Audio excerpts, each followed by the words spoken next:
impudence in his case," said Mr. Havisham. "I can scarcely describe what the difference is. He has lived more with older people than with children, and the difference seems to be a mixture of maturity and childishness." "American impudence!" protested the Earl. "I've heard of it before. They call it precocity and freedom. Beastly, impudent bad manners, that's what it is." Mr. Havisham drank some more port. He seldom argued with his lordly patron, never when his lordly patron's noble leg was inflamed by gout. At such times it was always better to leave him alone. So there was a silence of a few moments. It was Mr. Havisham who broke it. "I have a message to deliver from Mrs. Errol," he remarked. "I don't want any of her messages," growled his lordship. "The less I hear of her, the better." "This is a rather important one," explained the lawyer. "She prefers not to accept the income you propose to settle on her." The Earl started visibly. "What's that?" he cried out. "What's that?" Mr. Havisham repeated his words. "She says that it is not necessary, and that as the relations between you are not friendly—" "Not friendly!" ejaculated my lord savagely. "I should say they were not friendly. I hate to think of her, a mercenary, sharp-voiced American. I don't wish to see her." "My lord," said Mr. Havisham, "you can scarcely call her mercenary. She has asked for nothing. She does not accept the money you offer her." "All done for effect!" snapped his noble lordship. "She wants to wheedle me into seeing her. She thinks I shall admire her spirit. I don't admire it. It's only American independence. I won't have her living like a beggar at my park gates. As she's the boy's mother, she has a position to keep up, and she shall keep it up. She shall have the money, whether she likes it or not." "She won't spend it," said Mr. Havisham.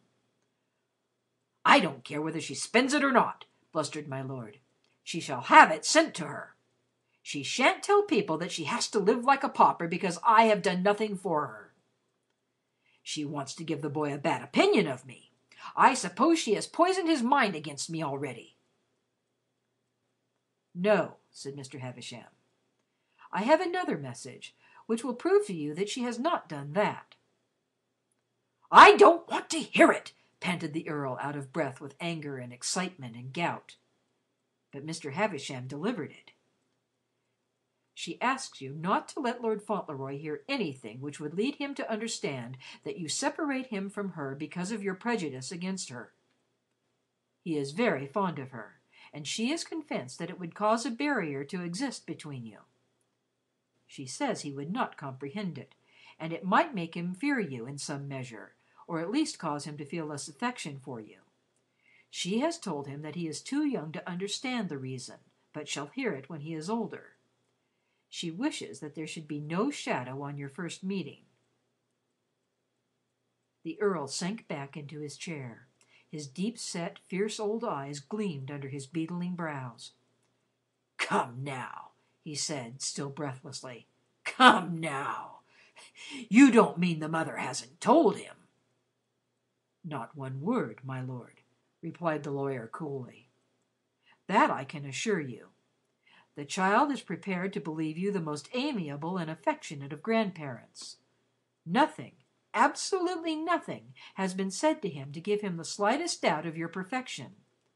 And as I carried out your commands in every detail, while in New York, he certainly regards you as a wonder of generosity." "He does, eh?" said the Earl. "I give you my word of honor," said Mr. Havisham, "that Lord Fauntleroy's impressions of you will depend entirely upon yourself. And if you will pardon the liberty I take in making the suggestion, I think you will succeed better with him if you take the precaution not to speak slightingly of his mother." "Pooh, pooh!" said the Earl. "The youngster is only 7 years old." "He has spent those 7 years at his mother's side," returned Mr. Havisham, "and she has all his affection." Chapter 5